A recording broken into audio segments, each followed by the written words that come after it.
All right, good afternoon, everyone. We would like to welcome you to our Fall 2020 Higher and Post-Secondary Education Applied Project poster session. Thank you all for being here. First, we'd like to, of course, welcome our presenters and our graduate students who will be sharing with you all shortly about some of the work that they've done over the last 15 weeks, although in many cases for many of our students, this represents a longer engagement with the topic, whether it's through their own professional careers or through practicum experiences. But what this culminating project will give you an opportunity to do is to learn a little bit more about the things that they've been able to research and gather data on and share findings related to critical and timely issues within higher and post-secondary education context. I should have started by saying my name is Kia McGuire. I'm an associate professor in the higher and post-secondary education program. My gender pronouns are he, him, and his. Um, and I would also like to acknowledge the ancestral homelands of the Acme, Atham, and Peepash peoples' lands, which we all are working from and learning on. And so I would like to start by simply sharing a little bit about the program and more importantly, where this project fits within that within students' learning experiences. And then I'll turn it over to my colleague, Dr. McIntyre, who will share a little bit more about the floor of the events for today. Again, our higher and post-secondary education program is an opportunity and a learning experience that's really geared to prepare professionals to work in a variety of contexts on college and university campuses. One of the things that has become a core identity of our program has been the process by which we help and work alongside students as they learn ways to gather data, analyze data, all in the service of improving higher education practice and policy wherever they may be located. And so this applied inquiry or applied project, that poster session that you see here today is a culmination of a 15-week exercise or experience. During the first 7.5 weeks, our students have an opportunity to design a project. Of course, these projects are oftentimes very ambitious, and over our 15 weeks, we are able to pare it down into something that is not only manageable, but that will be impactful with the data that they're able to gather. And then in this session B of the semester, students are able to carry out their research project. And we'll get a little bit towards this at the end of the session today when we give some thank yous, but you should know this represents not only the work of our students and the faculty who are in the classroom, but also a number of mentors who sign up to work with students along and help give feedback on their projects as they're being designed and carried out. So we look forward to you all engaging with our students today, asking them questions, learning about their research, and hopefully having a very invigorating conversation. So at this point, I'll turn it over to Dr. McIntyre, who will say a little bit more about how the rest of the afternoon will be spent. Thank you. Hi there. My name is Lisa McIntyre. I am an executive director in the University Provost Office at ASU and teach in the Master in Higher Ed program. The applied project is one of my favorite classes because, as Dr. McGuire said, this is about the topics that the students are most interested in. And so I always learn a lot about topics that I maybe don't get exposure to on a regular basis. So I hope all our guests have that same experience. Our students will be presenting in small breakout rooms of 3 to 4 folks. Dr. McGuire is going to put a link in the chat where you can find the Zoom breakout room link for the individual that you're here to support or the breakout room that you're most interested in. They are grouped by topics. We ask that you mute your microphones. You're all doing a great job of that if you're not the one presenting. We will present in order of the link that Dr. McGuire just shared. There will be a facilitator in the room to just kind of make sure all the technical pieces go right. They will be recorded sessions. We also ask that you hold all your questions until all of the presentations in your breakout room are complete, and then we'll open up that session for questions. We do encourage you to ask questions. These folks are experts on this topic and have spent a lot of time and energy becoming experts. And so this is a great opportunity for them to answer any questions that you might have. Once all the presentations in your breakout room are complete, we ask you to come back to this main session room for us to wrap up the program. So with that, Dr. McGuire, anything I missed or you want to add before we break out? Nope, that's it. And please reach out to us for any questions that you might have. Dr. McIntyre and I will be moving from room to room. I see that I just got a message in the chat asking, can individuals move from room to room? Yes, as long as you're not a presenter. So all of our guests beyond the students are able to again move as you would like to bounce around to hear different topics of conversation and discussion. And so again, at this time, we'll give folks about 5 to 7 minutes to make your way over to your rooms. For our students who are on the call, again, look at the sheet as well so that you can go to the room that you will be in. And yeah, I think that's it for now. So thank you and welcome all again.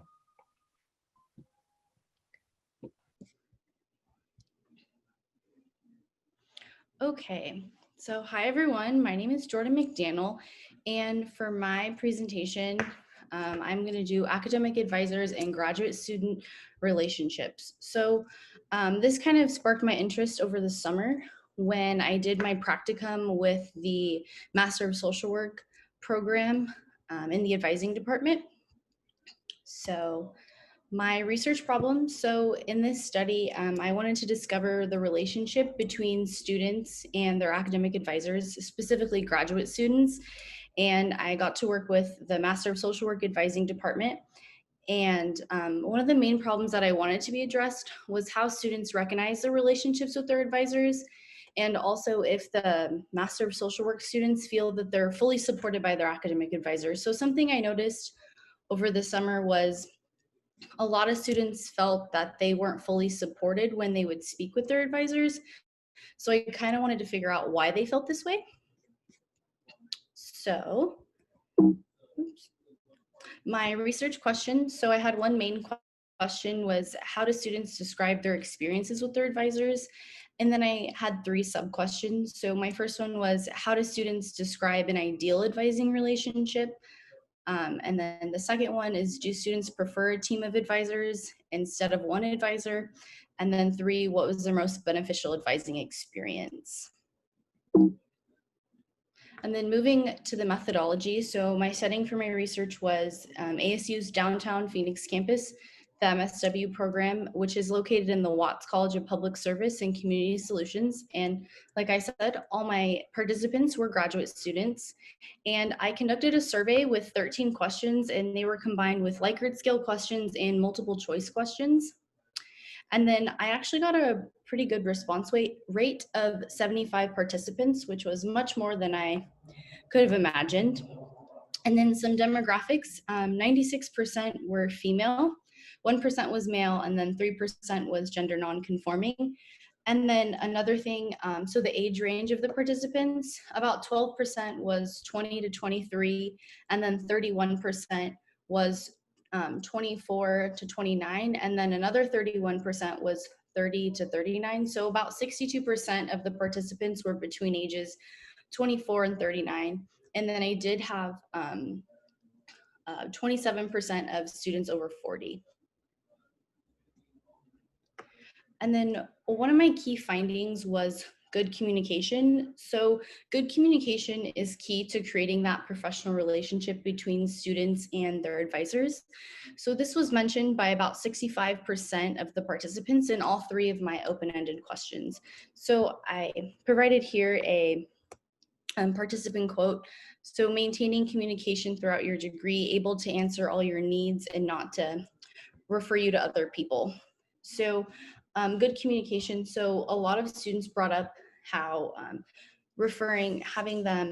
having advisors, do semester-wide check-ins or just check in with them periodically to see how they're doing, or having Zoom, sorry, I'm nervous, having Zoom meetings with them to have that in-person connection, even though it's over Zoom, and then having phone calls. And then also a couple of students brought up how they felt that when they emailed advisors in the MSW program, they kind of felt like they were being a nuisance, and they would really appreciate if they felt more support from these advisors. So moving on to another key finding was a support system. So when looking at how often participants went to see their advisors, as you can see here in the pie chart, 46% of the students only saw their advisors once a semester, and then 38% of them never saw their advisor at all. And then in the last question of the open-ended portion of the survey, many participants would see their advisors more. However, they felt since it was a team of advisors in the MSW program, they were not meeting their needs, and these interactions felt extremely impersonal, and they felt that they were a nuisance towards the students when they were speaking with them. And another thing was, in addition to having good communication, the support system, whether it be academic or more on a personal level, that's what they really needed. And they felt that it provided, it would help provide more networking and help them get to their career goals, especially as graduate students. I feel like I did a little networking during my undergrad just from personal experience, but I felt like when I got to my graduate, I thought I would be able to do more networking and just be able to have that support from my advisor. And then another key finding I wanted to talk about was the team advising model versus the singular advising. So the MSW department, they do a team advising or group advising type model. So this style of advising is essentially when there's multiple advisors in a department. So in this particular department, they have 4 advisors, and nobody is assigned any specific students. So some advantages of that are students are able to meet with different advisors, choose one they like, and also find one that kind of fits their schedule.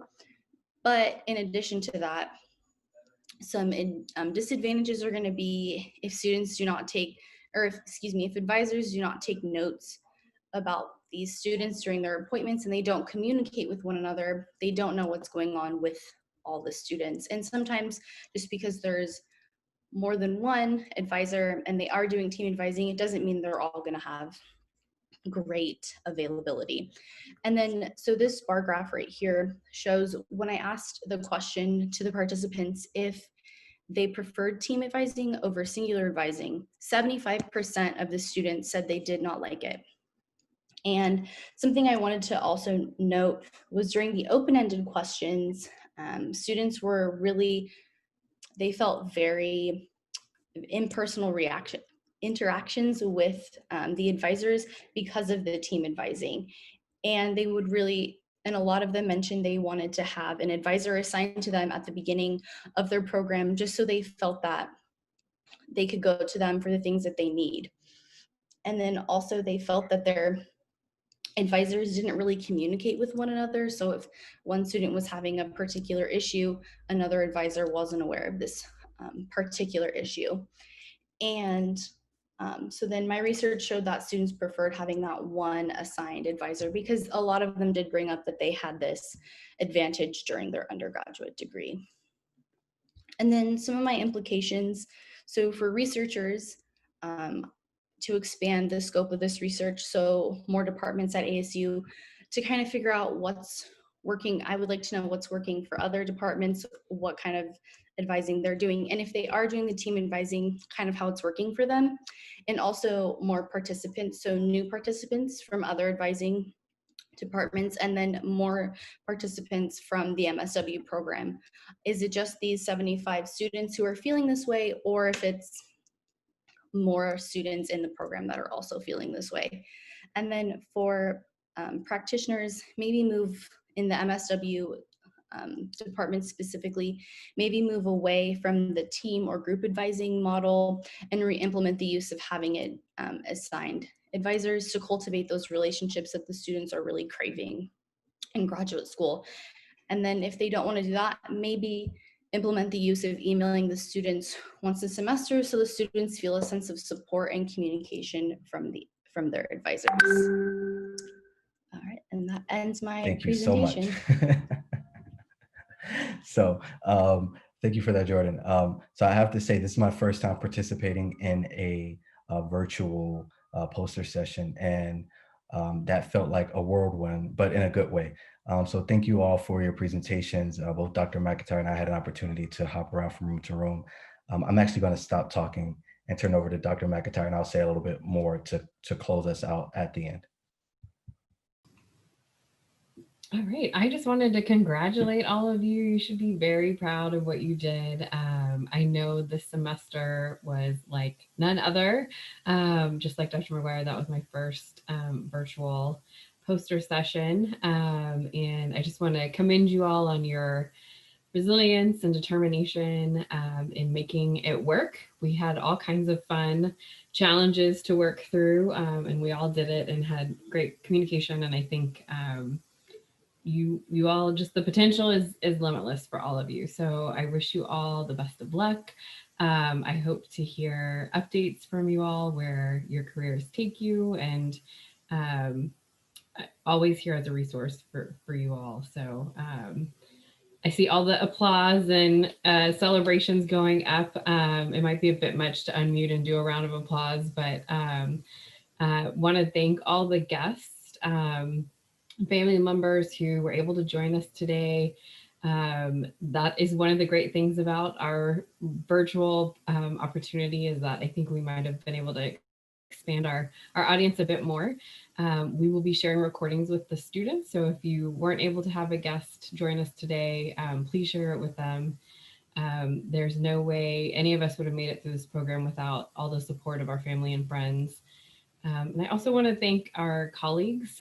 So every student in this part of the project has access to a professional mentor who's met with them multiple times throughout the semester and giving them feedback and encouragement. And so thank you all for doing that for our students. It really was great to see the feedback and insights, and having that other perspective to bounce ideas around was really helpful and benefited the work. So all right, well, I'll stop gushing. Dr. McGuire, what did you have?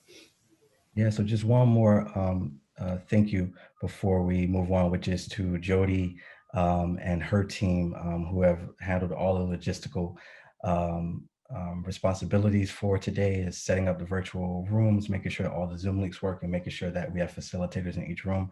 So thank you to Jody, Ashley, Pinnock, Liam, Caitlin, for your support and making sure that this program went off without any hiccups. So thank you all very much for making this easy for Dr. McIntyre and myself.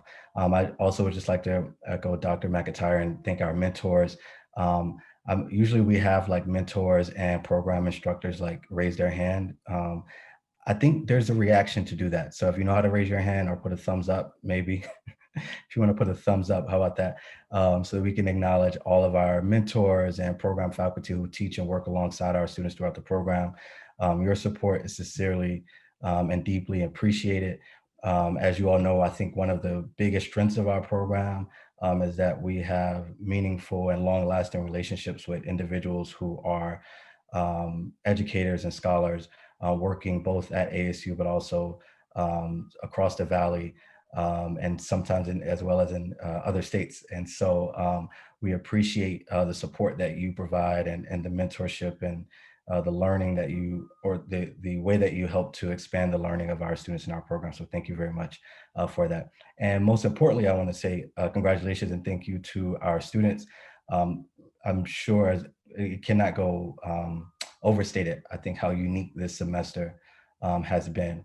And you all continue to approach the project and your capstone experience with enthusiasm, with a level of dedication, a level of flexibility and creativity that I think I was just excited to see, and gave me also energy as I entered and worked with you all over the last 7.5 weeks.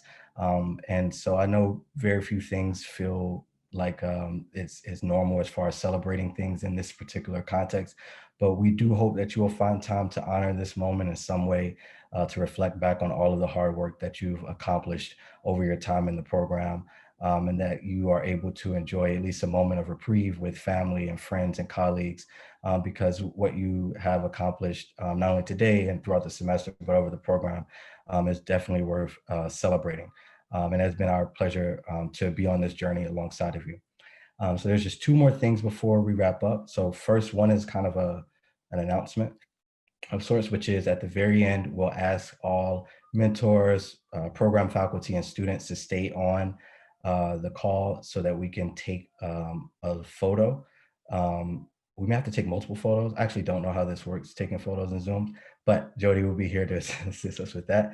Um, and also every semester during the capstone experience, we have an opportunity to recognize a student, one of your colleagues and peers, who is nominated by program faculty as a recognition for their achievement and contributions, both inside and outside of the classroom, to the higher and post-secondary education program.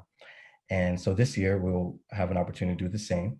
And what I'm going to do is just share very briefly what one nominator said about this particular student before I announce who the student is. And again, we and Lindsay, Dr. Dipple, who was on the call, normally does this part and does it much more eloquently than I do as I fumble through this process.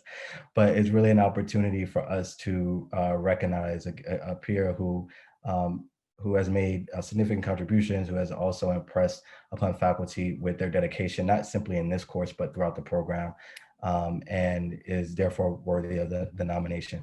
We usually will hand you a piece of paper or a certificate of an award framed.